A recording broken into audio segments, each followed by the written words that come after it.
Lakini pia nigusie bima ya afya. Watu wengi wamezungumzia bima ya afya kwa wote, na sisi tunaunga mkono bima ya afya kwa wote, kwa sababu kwanza naunga mkono bima ya afya kwa wote kwa sababu wabunge wenzangu watakuwa mashahidi hapo.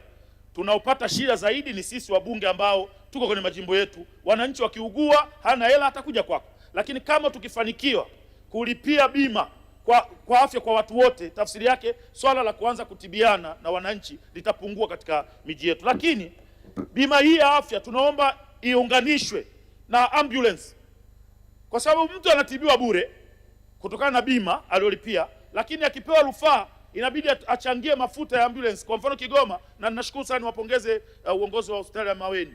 Kigoma ilikuwa kusafiri kutoka Kigoma mpaka kwenda Dar es Salaam, ambulance ilikuwa inalipia karibia milioni 2 na kitu, milioni 2.6 sijui, ambao kwa ndege go and return 700,000. Kwa hiyo na maana mgonjwa bora amlipie dokta kwenye ndege inakuwa ni 1.4, wanaenda wanarudi kwa ndege, wanaachana na ambulance.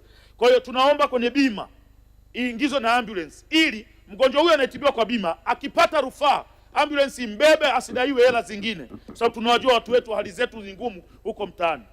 Lakini kingine kuhusu ujenzi wa Muhimbili, mimi nashangaa mtu ambaye anapinga ujenzi wa Muhimbili.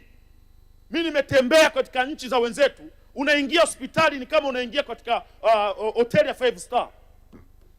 Unaingia kwenye hospitali unaweza kujua unaingia airport, safi, clean, za kisasa, mitambo ya kisasa iko mle ndani.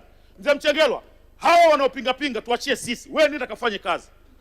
Wewe nenda kafanye kazi, sisi tunatoa baraka zote. Mungu akujalie upewe hizo pesa, mwende ukafanye kazi. Nenda kafanye kazi ili watu waje wajifunze katika hospitali yetu ya Muhimbili.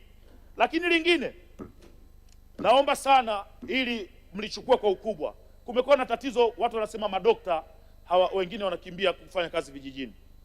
Naomba sana Mzee Mchengerwa uje na mbinu mbadala. Waongezee hela madokta wanaofanya kazi vijijini. Mimi nakwambia kuna watu wanalima dhahabu maporini huko, watu wanatafuta hela. Ukiwaambia kama ukiwa mjini ni milioni 2, ukiwa kijijini ni milioni 4, utaona wote wa mjini watahamia vijijini kwa sababu watu wanataka hela. Tengeneza mazingira mazuri. Hakuna mtu ambaye hataki kwenda kufanya kazi sehemu ambayo watapata hela nyingi ya kutosha. Lakini kwa kusema hayo, leo nimemaliza kwa wakati Mheshimiwa Mwenyekiti. Kwa kusema hayo machache, kwenye jimbo la Kigoma mjini tuna ombi maalum la kituo la uwezeshaji wa OPD pale. Pesa zimepelekwa, ukarabati unaendelea. Tunaomba wale wakandarasi wamalizane kabisa ili tubaki tunawadai kazi na wasibaki wanatudai chochote. Nawapongeza sana Mheshimiwa Waziri pamoja na Naibu Waziri, na Mwenyezi Mungu awasaidie. Asante sana. Naunga mkono hoja. Asante kwa mchango wako Mheshimiwa.